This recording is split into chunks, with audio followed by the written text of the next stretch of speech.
Les estamos presentando Y Así Nos Va, cuando se tiene algo que contar, con Lara y Hernández, solo por RCR 750 AM.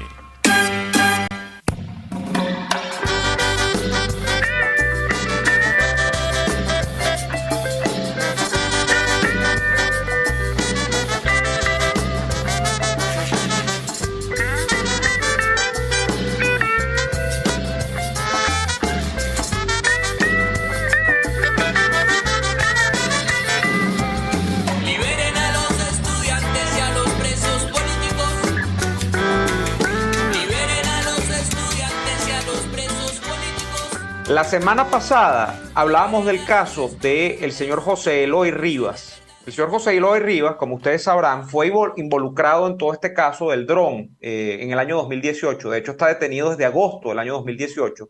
Y como ustedes mismos lo escucharon la semana pasada, de voz de su abogada, termina involucrado o señalado por supuestamente financiar el tema del dron cuando el señor José Eloy Rivas, lo que era un comerciante, estaba atendiendo su negocio, le llegó la DGCIN y por haber recibido unas transferencias provenientes de Colombia, entiendo yo, ya no los va a aclarar nuestro invitado el día de hoy, entonces dicen que esas transferencias eran para financiar el atentado contra Nicolás Maduro. Nosotros el día de hoy tenemos al hijo de José Eloy Rivas, a Edixson Rivas con nosotros. Edixson, bienvenido, ¿cómo te va? Hola, feliz tarde, muy bien, gracias. Muchísimas gracias por atender nuestra invitación. Edixson, para comenzar por el principio, entendemos que cuando llega la DGCIN al comercio que ustedes tenían acá, entiendo en Caracas, no sé si era en Caracas, pero acá en Venezuela, llegan buscándote a ti, pero como tú no estabas, terminan llevándose a tu papá y entonces cuando le empiezan a dar vuelta a la historia y tal, lo que terminan es diciendo que tu papá en el negocio había recibido unas transferencias y tal, y ese es el elemento probatorio que termina usando el régimen para decir que ustedes estaban financiando el caso del dron. Más o menos, ¿podríamos explicarme cómo es que sucede todo esto, Edixson? Mira, para aclararte un poquito, al que estaban buscando era mi hermano, a Elvis Rivas, porque mi hermano constituyó una empresa con mi papá, José Eloy Rivas Díaz. Mi hermano era el dueño de esa empresa. Él tenía el 90%. Para constituir una empresa en Venezuela hace falta un socio. Entonces, bueno, él confió en mi papá y le dice que le dé esa facilidad para poder cumplir con el requisito y constituir esa empresa. Está en Electronic 327. Mi papá sencillamente tenía el 10%. Mi papá no tenía voto, no tenía firma en cuenta, él no aparecía en Banesco, él no aparecía en ninguno de los bancos de la empresa. Mi papá sencillamente en esa empresa era el mensajero. Yo trabajaba en esa empresa cuando vivíamos en Venezuela. Nosotros nos dedicamos a comercializar teléfonos celulares. Como tú bien dices, por unas transferencias. Nosotros, como todos sabemos, en Venezuela, para poder comprar mercancía afuera, tienes que comprar dólares para poderles pagar a tus proveedores. Pues nosotros compramos dólares y en una de esas transferencias nos mandaron a realizar unos pagos. Entre esos pagos había un pago en un hotel. Pero durante todo el juicio se demostró claramente el por qué se realizó ese pago. Y como tú bien dices, sencillamente por una transferencia, mi papá, que no aparece en Banesco, no es el dueño de la empresa, sencillamente tiene un 10% para constituir esa empresa, sencillamente por una transferencia, por unos cambios de dólares, lo detiene. Y no conforme con eso, durante todo el juicio, se demostró con pruebas, con documentos, se les dejó hasta fiscalía, se les dejó el teléfono donde llegaban las conversaciones. O sea, ellos chequearon el teléfono donde se realizaban las transacciones y allí claramente estaba el intercambio. ¿Sí me entiendes? Donde una persona nos manda a realizar un pago, o sea, nos mandó un CELE y nos manda a realizar unos pagos. Y nosotros le enviamos los captures, como cualquier transacción que puede realizar en Venezuela. Bueno, ellos cuando fueron a buscar a mi papá, no lo fueron a buscar a ninguna empresa, lo fueron a buscar a su casa un domingo como a las 7, 8 de la noche cuando estaban celebrando el cumpleaños de mi madrastra. Ellos estaban ahí reunidos compartiendo, celebrando el cumpleaños de Oyuki.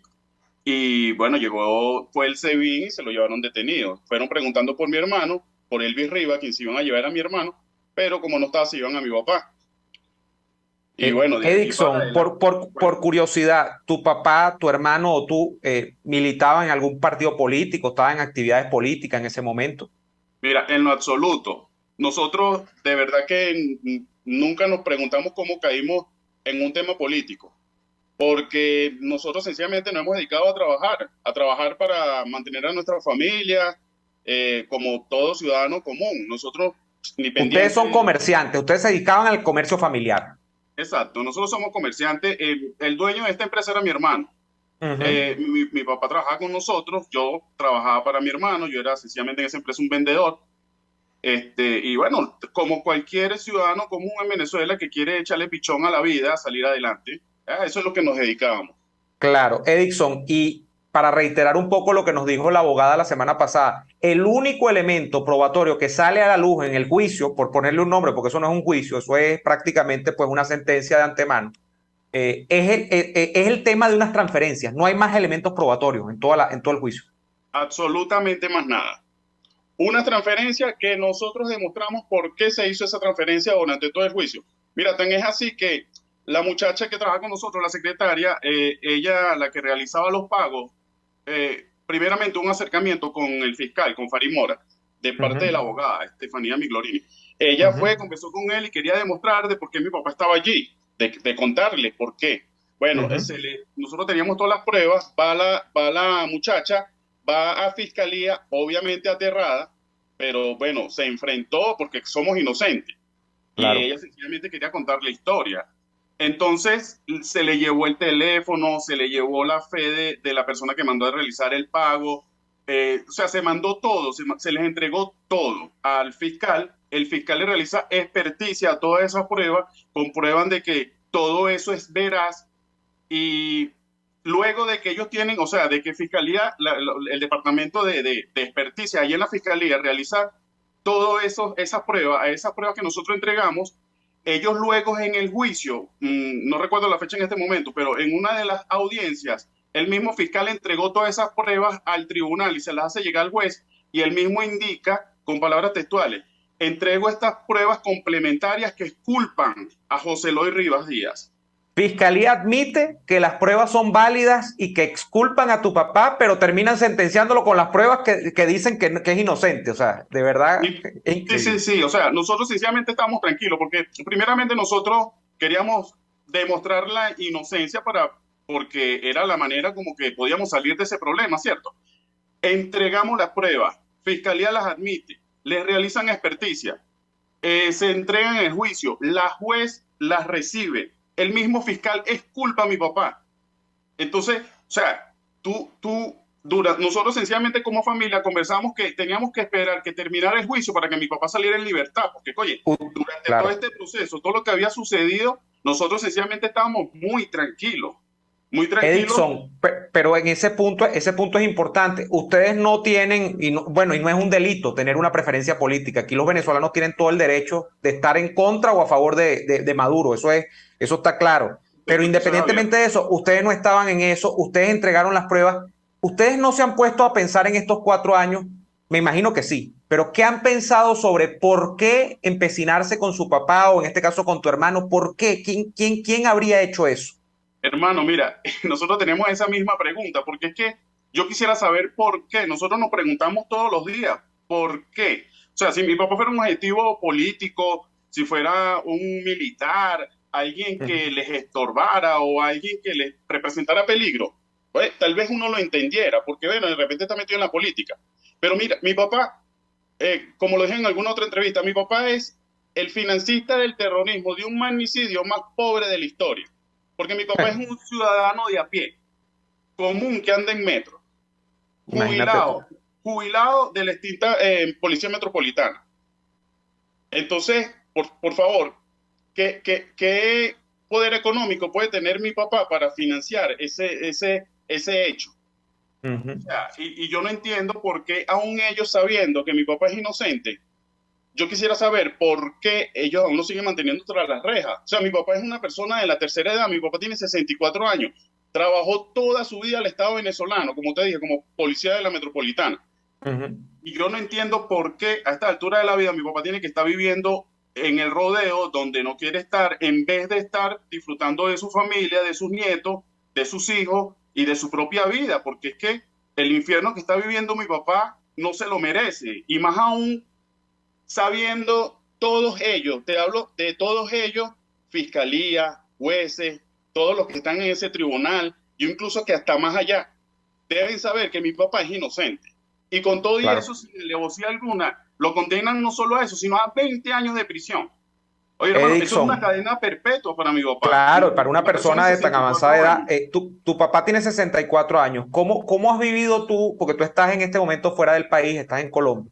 ¿Cómo has vivido tú el tema de la prisión desde la distancia de tu papá? ¿Qué sabes de tu papá en términos de cómo está sobrellevando eso, además en el rodeo, que no debe ser fácil? ¿Qué has sabido de tu papá últimamente? Mira, nosotros lo que sabemos lo sabemos por nuestra madrastra. Mi madrastra ha sido nuestros ojos porque ella es la que nos ha comunicado todo referente a mi papá. Te hablo desde la primera visita en el DIGESIN, que creo que fue la peor noticia que nosotros hemos podido recibido. O sea, ella nos contó que al ver a mi papá, primeramente estaba sumamente flaco, con la cabeza rapada, estaba ido. Y bueno, pues mi papá le contó todo lo que había vivido ahí durante sus 50 días. O sea, eso fueron golpes, torturas, contra un adulto y contra una persona inocente. Porque es que de paso, contra mi papá nunca existió alguna prueba contundente que dijera, mira, es que este señor está metido en ese problema, ni siquiera.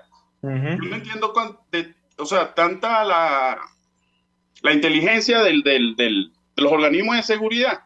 Yo no entiendo cómo acusan a una persona que sencillamente no tiene nada en su contra. Claro. O sea, es sumamente complicado, sumamente fuerte conllevar todo esto. Claro.